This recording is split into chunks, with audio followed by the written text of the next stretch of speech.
Magandang araw po mga kababayan. At sa mga kababayan po nating mga OFW na siyang bayani ng Pilipinas sa kasalukuyang panahon. Mga kapatid, magandang araw po sa inyong lahat kung saan man po kayo naroroon. At lalo na ang mga kapatid po nating OFW na nariyan sa Persian Gulf, sa Middle East. Naway, ingatan po kayo ng Panginoon, mag-ingat po kayong palagi dahil alam po namin na naiipit kayo ngayon sa matinding digmaan sa laban sa Iran. Ngayon po, ang pag-uusapan po natin ay itong magkapatid na tulpo. Dahil noong unang panahon, bago pa ito tumakbo, ay nakita ko ang kanyang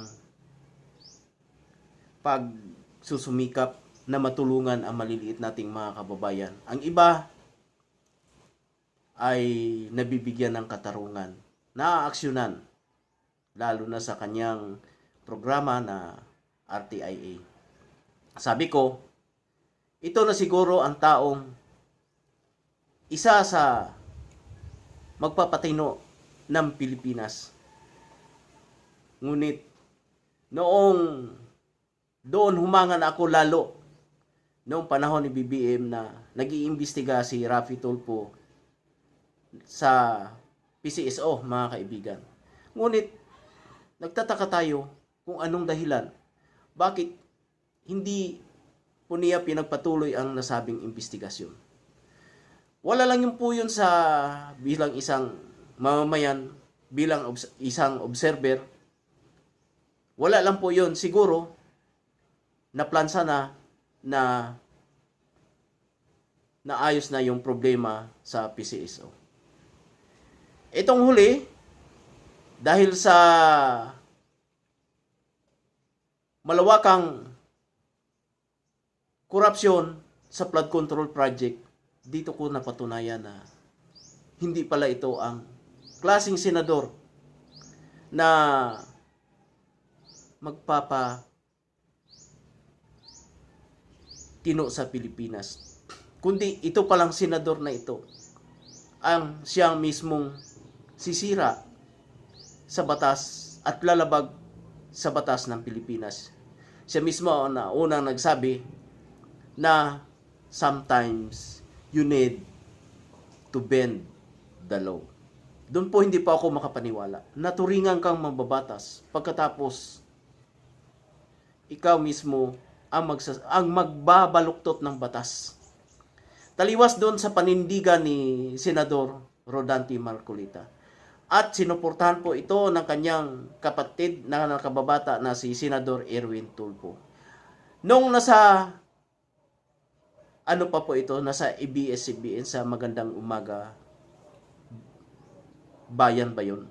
Sina Tintin Bersola, Julius Babaw pa magkasama. Sabi ko, ito, tao na ito, maganda, may boses. Ito ang karapat-dapat at bukal sa Senado. Kung ito ay tatakbo, malamang ibubuto ko ito. Pero, noong nariyan na silang lahat sa Senado, tila baga, tikom na tikom sila sa nasabing issue. Ngayon, tinanong siya kung paimbestigahan ba ang mali-malitang pera na nadadawit ang kanyang pangalan. Hindi siya interesado. Bakit?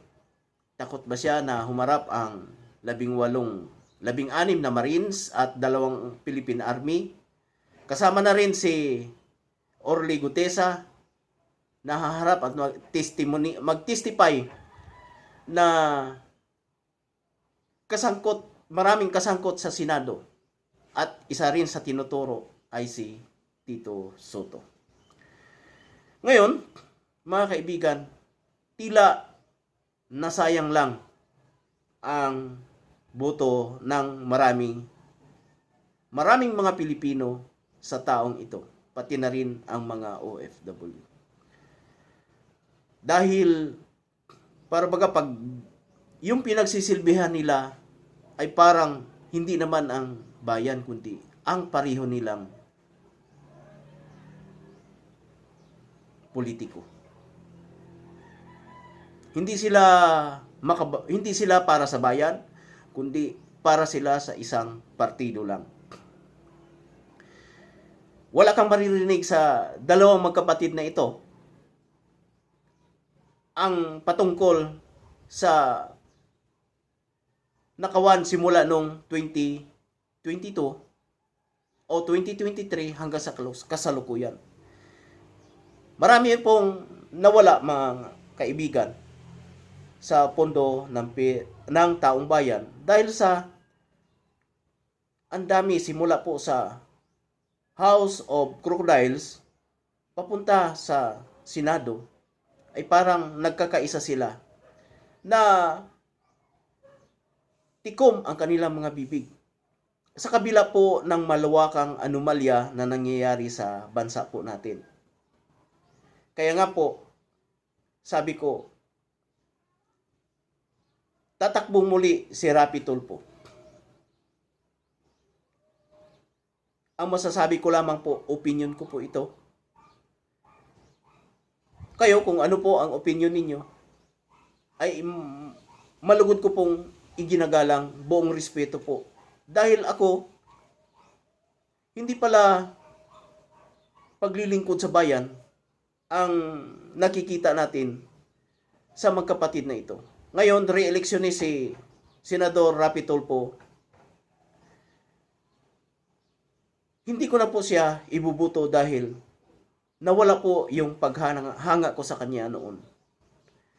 Napalitan ito ng isang matinding pagkadismaya dahil hindi po niya nagawa ang kanyang dapat na gawin na ibinigay natin na bilang isang mandato sa kanya doon po sa Senado, mga kababayan. Nakakalungkot po, nakakapanghina na ganun ang nangyari, na sana inaasahan natin na kung sa radyo ay napakalakas po nila ang boses nila, kung paano nila tinatrash talk ang mga taong nagkasala, ay bakit itong sa flood control project at sa iba pang mga proyekto ay bakit tikom na tikom ang mga bibig nila, mga kababayan. Ito yung pinagtatakahan po namin. Hindi lang ng mga DDS, kundi ng isang ordinaryong mamayan na tila baga gusto nilang ilihis ang investigasyon. Ang isa ay gustong ilihis para mawala yung issue ng korupsyon, si Mr. Erwin Tulfo, na doon nabaling sa China at pinanigan pa nila si Tariela. Ang malakihang isyu na nangyayari po sa ating bansa ay hindi po nagawa ng solusyon. Ngayon nga po, tila walang nakukulong pa na politiko na kaalyado ng administrasyon. Pero bakit? Kung ang yung mga taong nagsasalita ay naging baliktad po ang nangyayari dahil sa imbis na ituro ang mga salarin, sila pa po ang nagkakaroon at parang sila pa ang suspect kung magsasabi ka ng totoo. Kung kumakailan ay inimbitahan po sila ng NBI at naroon din si Atty. Topacio, at pasalamat tayo sa isang batikang abogado na question mismo ang mga taga-NBI. Ngayon, balik po tayo kay Erwin Tulfo. Yun nga po, bakit parang pagdating kay BBM, pagdating sa mga malawakang anomalya, bakit tikom na tikom sila? Pilipinas ba ang kanilang pinaglilingkuran? Ginagamit nila ang taong bayan? O ang kapartido ang kanilang pinaglilingkuran? Kulay ang kanilang tinitingnan, mga kababayan. Maraming salamat po at sana ay nagustuhan po ninyo ang presentasyon ko pong ito. Kung hindi ka pa po nakapag-subscribe, sana po nakikiusap ako na paki-subscribe po dahil ang channel na ito ay para po pantulong po natin sa mga matatanda kung magkakasahod na po tayo kay YouTube. Salamat po.